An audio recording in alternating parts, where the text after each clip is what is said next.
Hello viewers, আসসালামু আলাইকুম। Welcome back to my new blog. আজকের ব্লগের রেসিপি হচ্ছে পাউরুটি। পাউরুটি তো আমরা প্রায় সময় বেকারি থেকে কিনে খাই, কিন্তু আপনারা কি জানেন বাসায় অনেক ইজিলি এই পাউরুটি তৈরি করে নিতে পারবেন। এত সফট পাউরুটি যদি বাসায় বানিয়ে নেওয়া যায় তাহলে বেকারি থেকে কিনে খাওয়ার তো প্রশ্নই আসে না। চলুন তাহলে এই রেসিপিটি করে দেখাচ্ছি। পাউরুটির জন্য ডো বানিয়ে নিচ্ছি, সেজন্য আমি এখানে 2টি ডিম ভেঙে নিচ্ছি। আপনারা চাইলে ডিমটি স্কিপ করতে পারেন, আমার মনে হয় ডিমটি দিলে ভালোই মজা হয়। এবার দিয়ে দিচ্ছি 2 চা চামচ চিনি। আপনারা চিনি বেশি খেলে আরও একটু বাড়িয়ে দিতে পারবেন। 1 চামচ গুঁড়া দুধ দিয়েছি, 1.5 চা চামচ ইস্ট দিয়েছি। এবার একটি হ্যান্ড উইক্সের সাহায্যে ভালোভাবে ফেটিয়ে নিচ্ছি।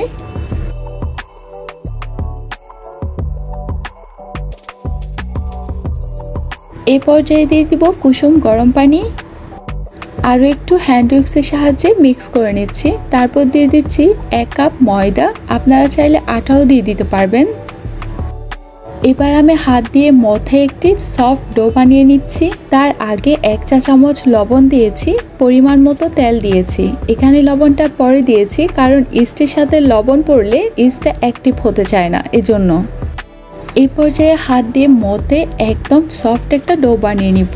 উপরটা যাতে ড্রাই হয়ে না যায় সেজন্য একটু করে তেল দিয়ে এবার আমি রেস্টে রেখে দিব 15 মিনিটের জন্য।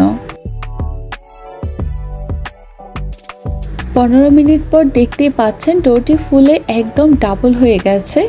এই ডোটি এখন একদম পারফেক্ট হয়ে গেছে পাউরুটি বানানোর জন্য।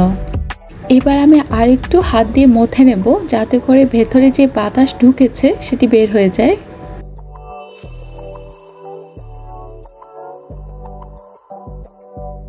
এবার আমি অর্ধেকটা ডো বোর্ডের উপর নিয়ে বেলে নিব।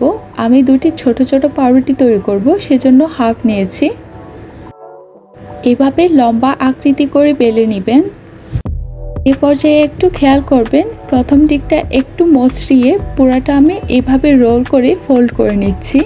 তারপর লাস্টের যে অংশ থাকে সেটিতে আমি সামান্য পরিমাণে পানি দিয়ে এভাবে সিল করে নিচ্ছি। এ পর্যায়ে অতিরিক্ত চাপাচাপি করার দরকার নেই। যে পাত্রে পাউরুটি বেক করবেন সে পাত্রে সামান্য করে তেল লাগিয়ে একটি কাগজ দিয়ে দিয়েছি। তার উপর রুটিটি রেখে উপরে একটি পেপার দিয়ে আমি কিছুক্ষণ রেস্টে রেখে দিব। 15 মিনিট পর এটি আরও একটু ফুলে যাবে।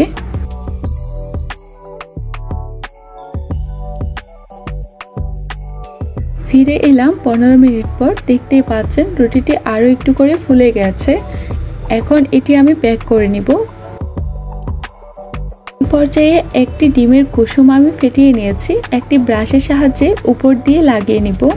এটা জাস্ট অপশনাল, আপনারা চাইলে দিতেও পারেন আবার স্কিপও করতে পারেন। এটি দিলে খুব সুন্দর একটি কালার আসে, আমার ভালো লাগে এজন্য দিয়েছি। আপনারা চাইলে ডিমের কুসুমের পরিবর্তে চিনি এবং দুধ মিশিয়েও দিতে পারেন।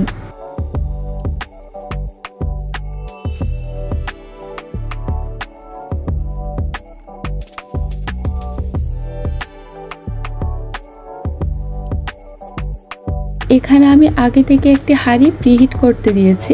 তারপর আমি খুব সাবধানে পাত্রটির ঢাকনা তুলে পাউরুটিটি বসিয়ে দিচ্ছি।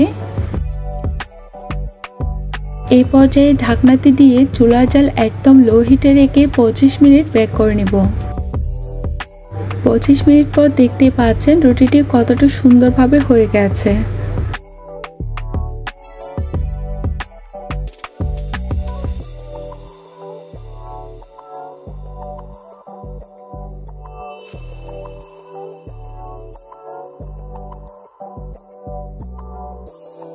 এবার আমি আপনাদেরকে কেটেও দেখাচ্ছি।